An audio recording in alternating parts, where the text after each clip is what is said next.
Hi guys, Jenny here and welcome back to my channel. Today we're gonna make some Yema cake. If you haven't heard of Yema cake, it is basically chiffon cake frosted with condensed milk custard. The cake on its own is very tasty. You can get away to just doing the chiffon sponge, but why do that when you can go so much extra with the cheese and frosting? So if you want to know how to make this, just stick around and I'll show you how it's done. Now let's start baking.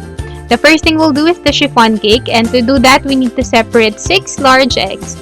Put all the egg whites in a big bowl and the yolks on the other. Wherever you will put the egg whites, you want to make sure that it is completely clean and grease-free because later we'll be whipping that up in the meringue. Be careful separating the yolks from the white as well, as you don't want any bit of yolk or grease with the white because that will also prevent the white from whipping. When your eggs are perfectly separated, we can just set these aside and head over to the stove. Here I have a small saucepan, and to that just heat some milk. And when it starts to simmer, add your butter and cream cheese. Stir them together until they're one homogeneous mixture.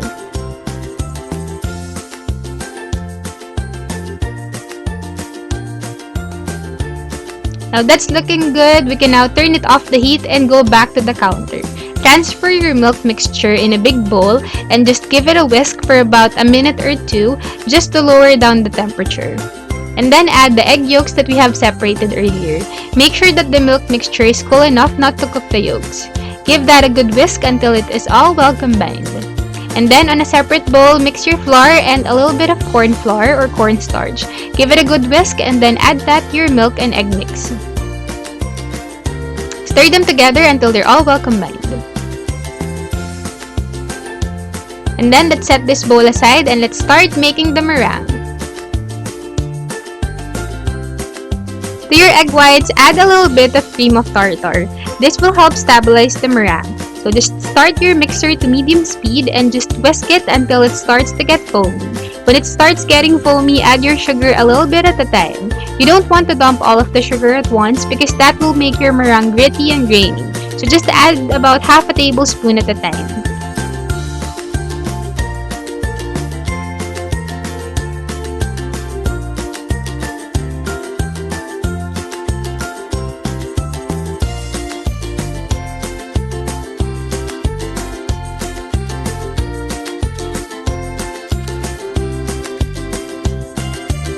When the last bit of sugar has been added, just continue whipping your eggs.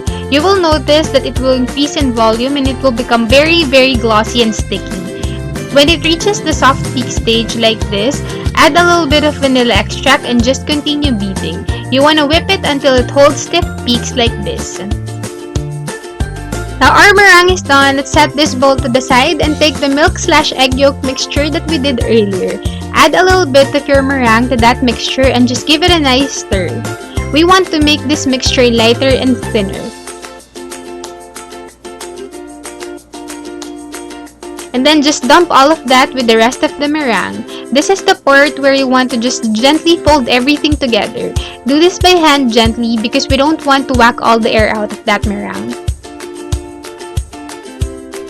When your chiffon batter is one even yellowish color, transfer it in a 9-inch round pan.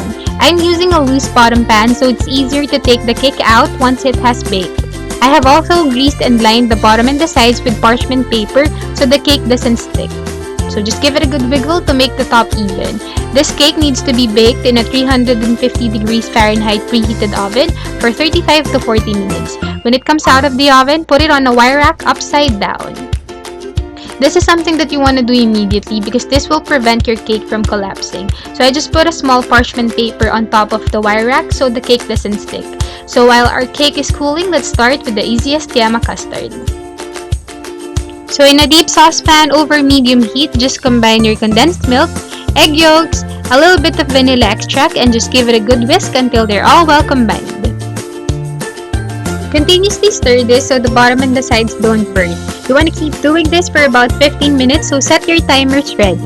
It would boil after a while, but just continue stirring. We want this frosting nice and thick. After 15 to 20 minutes, take it off the heat and then transfer it in a big bowl. This frosting is still runny, but it will thicken some more as it cools. So cover it with the cling wrap and let it cool to room temperature for about 45 minutes, and then pop it in the fridge for another hour to cool and thicken some more. When your cake and custard is ready, it's time to assemble the cake. First, remove that parchment paper from the bottom of your cake, and then cut your cake in half using a cake leveler. If you don't have one like this, you can just use a long serrated knife. Just try to make it as even as possible. And then take the bottom of that cake and put about half a cup of that Yema Custard. Spread it using a spatula and then add grated cheese on top. You can add more of that custard or more of that cheese if you like. And then take the top layer and just gently put that on top of the bottom layer and add more glaze. Spread it across the cake and let it flow over to the side. Add more cheese on top and it's done! I suggest refrigerating this for another hour to set, but if you're done waiting, go ahead and serve yourself a slice or two.